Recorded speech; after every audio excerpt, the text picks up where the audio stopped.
Flipping items from Facebook Marketplace to eBay is not all sunshine and rainbows. I typically share a lot of my successes, flips I've made money on, but that does not happen every single time. I even lose money on some of my flips, and that's what we'll be talking about today. After watching this video, you will save yourself years of making mistakes on reselling, as I'm going to share all the mistakes that I have made over the years of reselling so that you do not make them too. In my career, I've sold over $500,000 worth of inventory on eBay, and I help hundreds of resellers transition from low-ticket thrift store flipping to high-ticket Facebook Marketplace flipping. It's way better. Let's get into the 3 flips I have lost money on this year, each one costing me more and more money. This one is fairly recent. If you saw the video where I was saving up money for my dream vacation of riding Vespas in Italy, you know what this is. If you haven't, let's talk about it. The item in question is a PEMF mat, and I actually just purchased another one last week, so I still buy these to flip, but let's talk about the one I made mistakes on. My mistake with this one didn't come from paying too much money or the item getting damaged in shipping. It came from lack of due diligence. I negotiated with the Facebook Marketplace seller who had the item listed for $1,600, and I brought the price down to $1,000 even. This Bemmer PEMF mat came with the controller, the B spot for micro applications, as well as the mat, which is the kind of the main thing with these. Altogether, this was worth $2,200 on eBay. And if I paid $1,000 for it cash, after fees and shipping, I would have made around $800, and the sell-through rate is amazing. However, when I arrived at the seller's house, she was an incredibly nice lady. She said she hadn't used it in years, and I wanted to see it working before buying it, so I plugged it in. I plugged in the main controller unit, and it powered on just fine. I thought, amazing, this is going to be a great, easy flip. So I paid the woman $1,000 and got the heck out of there. However, when I got home and tested the unit fully, the mat as well as the B spot couldn't connect to the controller.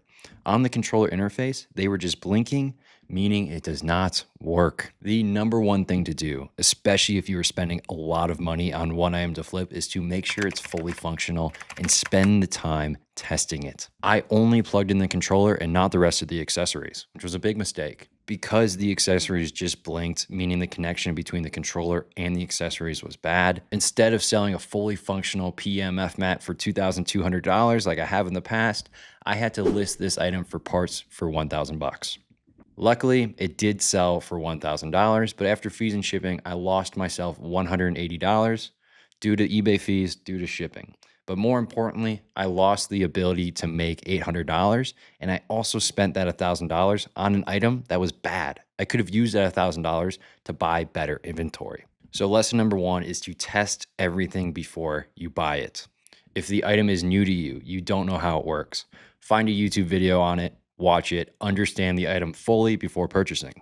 And if there's no way to test these items on the spot, for example, appliances, you need to be getting them at a significant discount in case they do not work, because you're gonna have to invest more money into them, get them fixed up and repaired so you can sell them, or sell them for parts yourself at a significant discount, kind of like what I had to do with this Bemmer PEMF mat.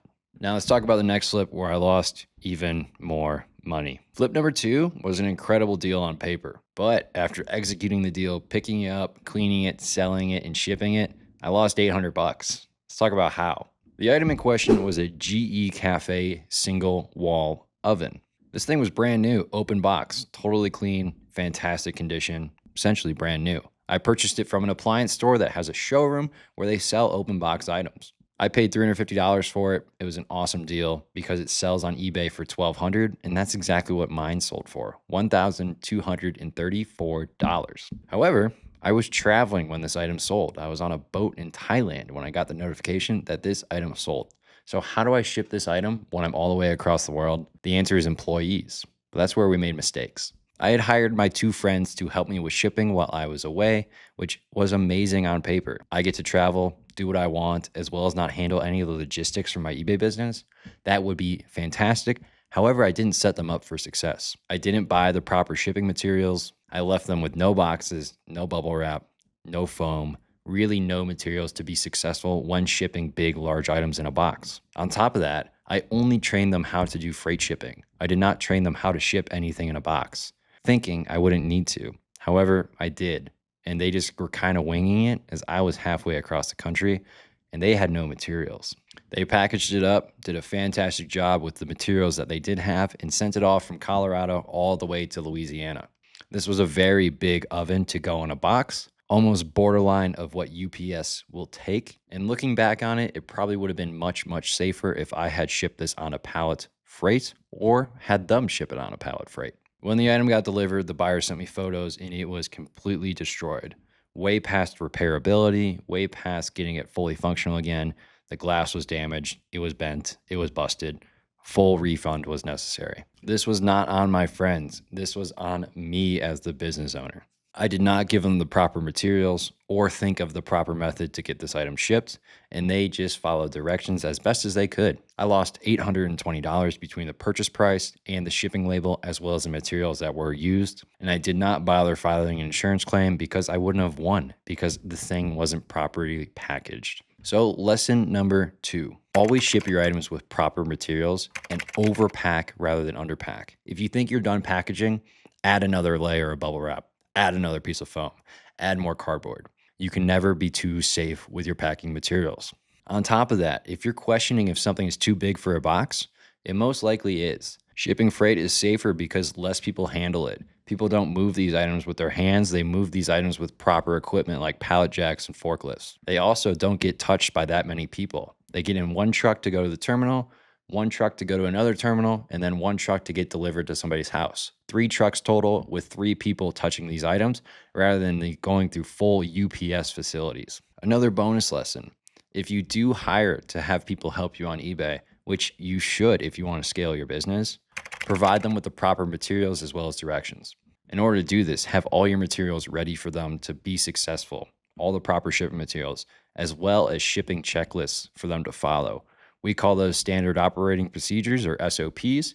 Provide your employees SOPs to follow, a complete checklist that they can check each little step off so that you know everything is packaged properly, and so do they. Now, between those 2 flips, I lost $1,000. On this last flip alone, I lost $1,000. This one was a real doozy. Losing $1,000 obviously sucked, but most importantly, I lost a ton of time trying to deal with the customer and get this thing wrapped up successfully. Let's break it down.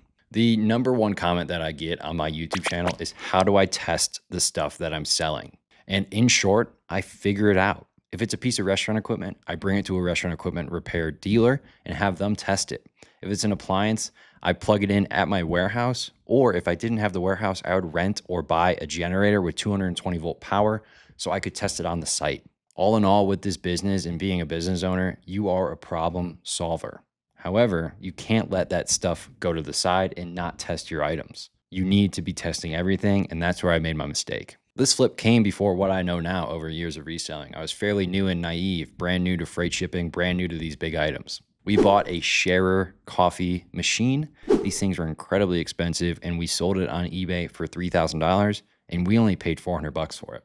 On paper, incredible deal. Picking it up, the previous owner said that it was in fully functional working condition. However, that was a year ago, the last time they used it. It hadn't been plugged in or tested in over a year. Being naive, we did not test it. We took the seller's word for it. Even though it had been sitting for a year, we didn't even bother to try to plug it in, try to get it functional. We just sold it as working, which was a mistake. You can't be taking people's words for it, even though 99% of the time they're trustworthy. You need to know for a fact your stuff is fully functional. We sold the item for $3,000 as in fully functional condition. We shipped it to the buyer. They plugged it in and nothing worked. The power turned on, but the water didn't get hot. It wouldn't grind beans. It wouldn't do anything it was supposed to do. And with this being a freight shipment, I do not take returns on freight shipment items. So there are 2 options. Option 1, we could fully refund the buyer and let them figure it out. Or 2, we could give them a partial refund and find a repair person to get the item fixed. We chose to go with option number 2 to save us more money. It took this local repair company that we found after getting multiple quotes over a month to fix the item and $2,200. We paid $400 for the item, we paid $400 for shipping, and we paid $2,200 to get this item out. But more importantly than all that, dealing with the repair company, calling multiple people, coordinating with our customer took so much time. And the time is what was lost. Spent maybe 5, 6, 7 hours dealing with customer service, repairing this item, and getting it fixed to make sure our customer was happy. because obviously that's the number one priority. The last lesson I can give you in this video is sell items that are easy to you. Find a niche with big profits, high hourly rates, easy logistics, but more importantly, minimal headaches. That's why I primarily focus now on luxury appliances. They don't break often, they are easy to fix, shipping is easy, and when they sell for a lot of money and they sell fast. So for me, I'm very, very happy doing luxury appliances. If you don't want to deal with big items, sell electric vehicle chargers, sell cameras, sell solar inverters. So many of these items can be shipped in a box, don't break, are easy to test and easy to list. Sell what makes you feel happy. Because of deals like this with the coffee machine, I don't do too much restaurant equipment anymore. It's more niche, lots of moving parts, easy to break as some of this stuff is cheap. With that being said, I am going to buy 2 pieces of restaurant equipment tomorrow. So, take my word with a grain of salt.